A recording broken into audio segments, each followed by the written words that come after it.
Good morning, ma'am. Roll number 99. I Go will fast. just present my screen, ma'am. Do not read your presentation, huh? Of course, ma'am.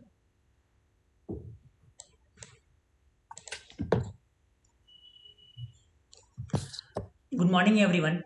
My topic for today is Analyze Natural Theory of Law. Let me begin by asking you all a question. Have you all ever told a lie? If so, if so, uh, how did it feel? Huh? You felt that something is wrong deep inside.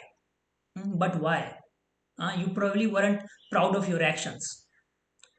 The reason being, you were told that it is wrong by your morality. I'm talking about morality because natural law theory is a legal theory that recognizes the deep connection between law and morality, where morality being what is right and what is wrong, also what is good and what is bad. Natural law theory states that human laws are defined by morality and not by authority.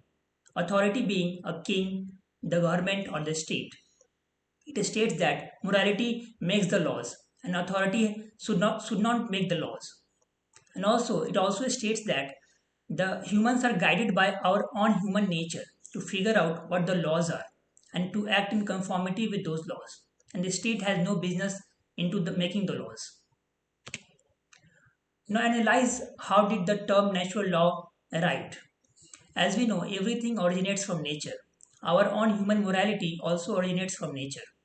Thus the term natural law.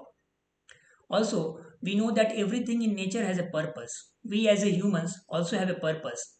And according to natural law theorists, that purpose is to live a good, happy life.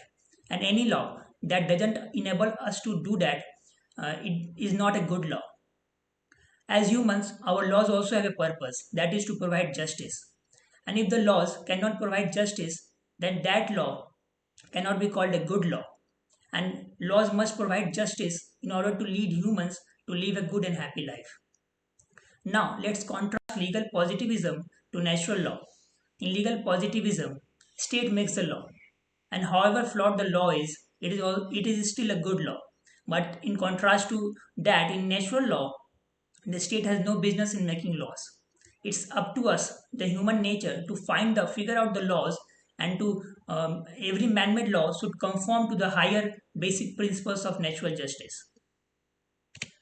Now, let's find out how natural law developed. Starting from the classical period, the period dominated by ancient Greeks and Romans, Socrates said, law is a product of correct reasoning. And his disciple, Aristotle, he said that natural law is nothing but universal and immutable standards which are discoverable through reason. And every man made law should conform to these universal and immutable standards. As we move towards the Middle Ages, we saw the decline of reason and a shift towards religion and faith.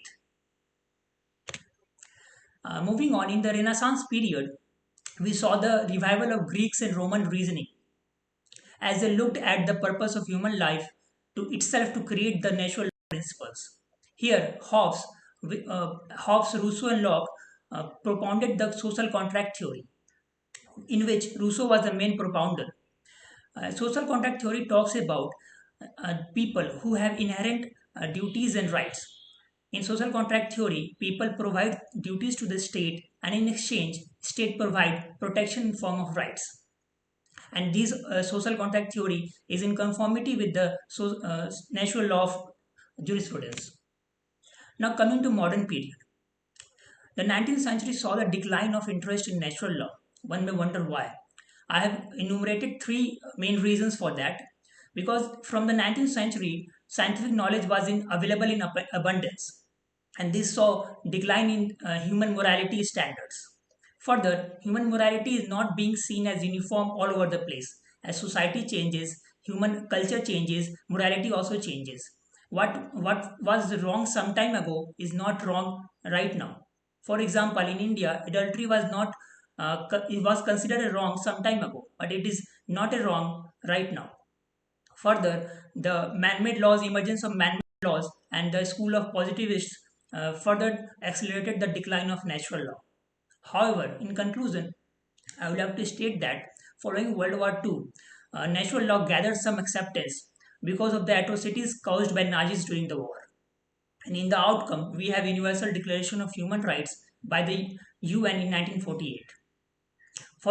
Taking the recent example of Ukraine and Russian conflict, one may conclude that natural law is only going to develop because the man-made laws are proving to be futile.